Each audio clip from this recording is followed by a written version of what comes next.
Hello, it's Rebecca here from Precious Pages Papercraft, and I'm back with a brand new layout for SpiegelMom Scraps.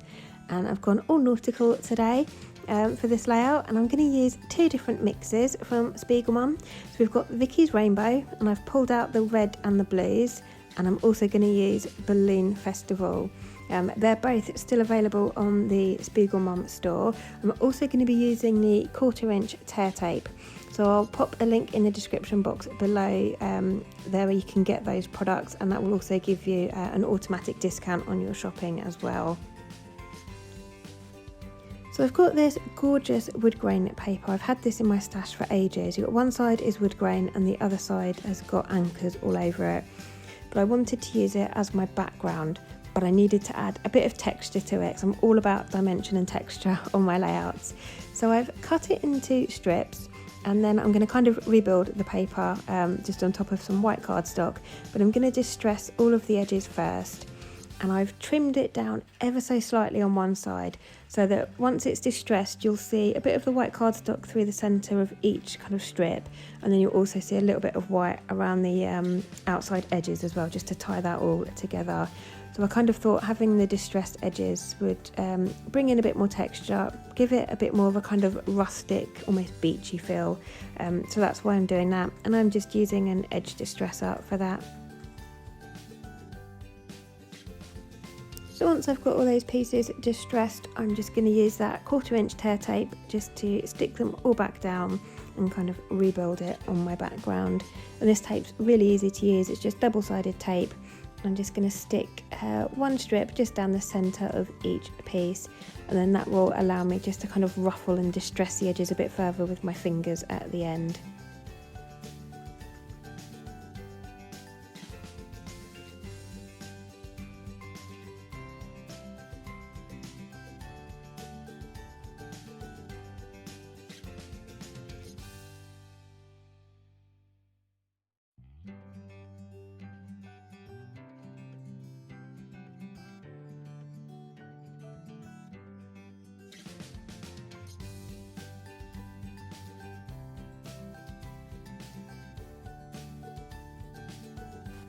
So I already love how that's kind of elevated that pattern paper and just made it a bit more interesting.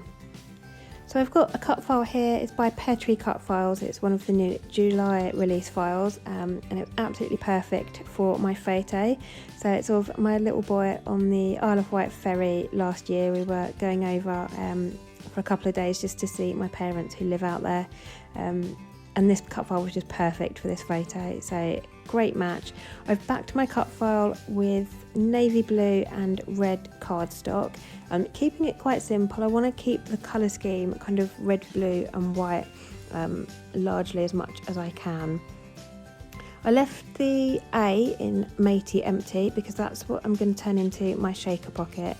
So you've just seen me add some acetate to the back of that. And now I'm going to add a thin strip of foam around the edge to kind of create that pocket for me to add the sequins to. Now I would normally like to use the Big Mama foam tape roll that SpiegelMom sell, but it's a bit thick, and where it's quite sticky I struggle with my scissors to cut it thinner. So I've left that for the kind of the larger shaker pockets that I make, and just use this craft foam for now.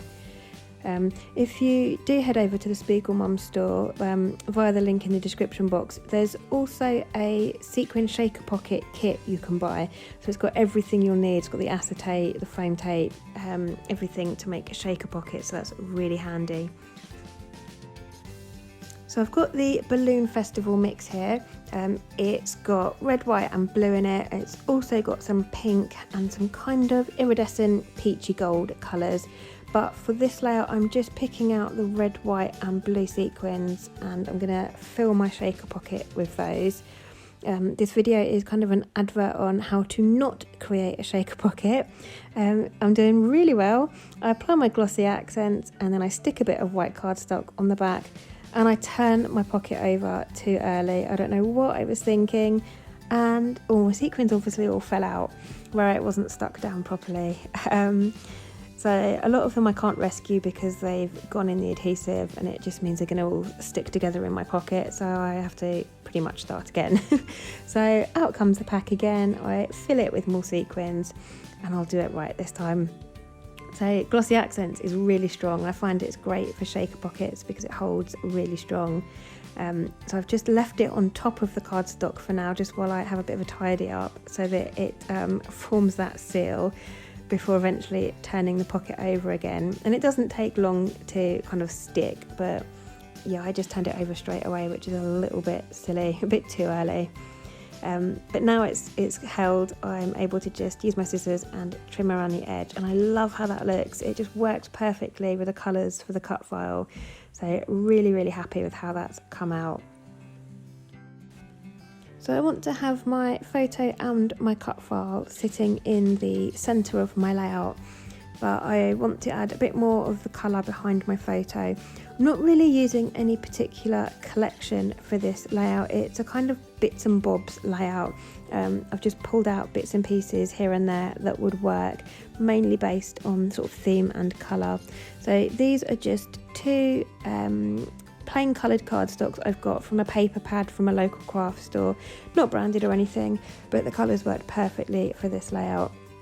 So I've used the same red and blue that I used for the cut file. I've just added a couple of layers behind my photo, distressed the edges again just to tie in with kind of the rustic distressed look, and added some craft foam behind that just to raise that up off the page.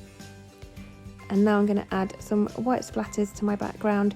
I'm using white gesso watered down for this. I find it's more of a true white than my white acrylic paint.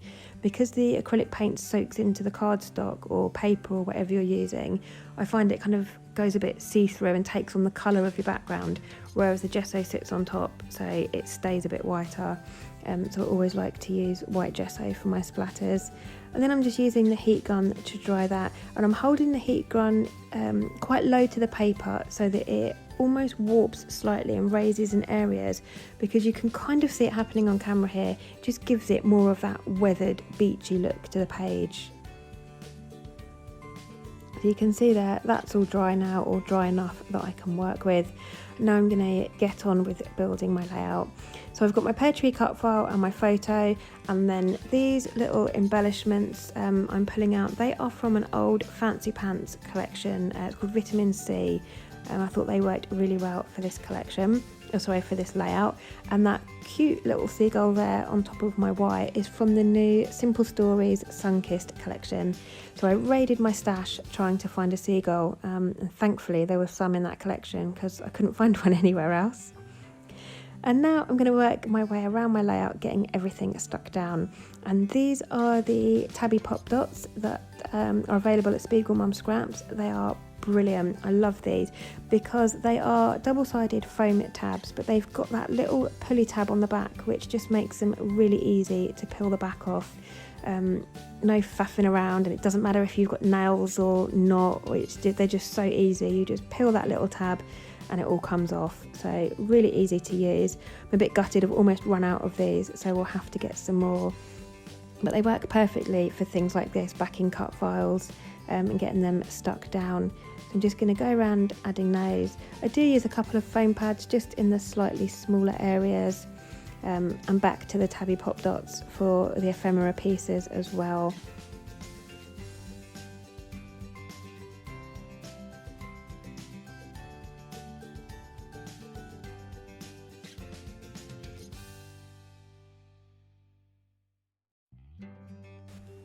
I've also pulled out some tiny little wood veneer pieces from my stash. I've got a little anchor, a ship's wheel, and then a little sailboat. Thought they all worked quite well with my theme, so I've popped those on as well.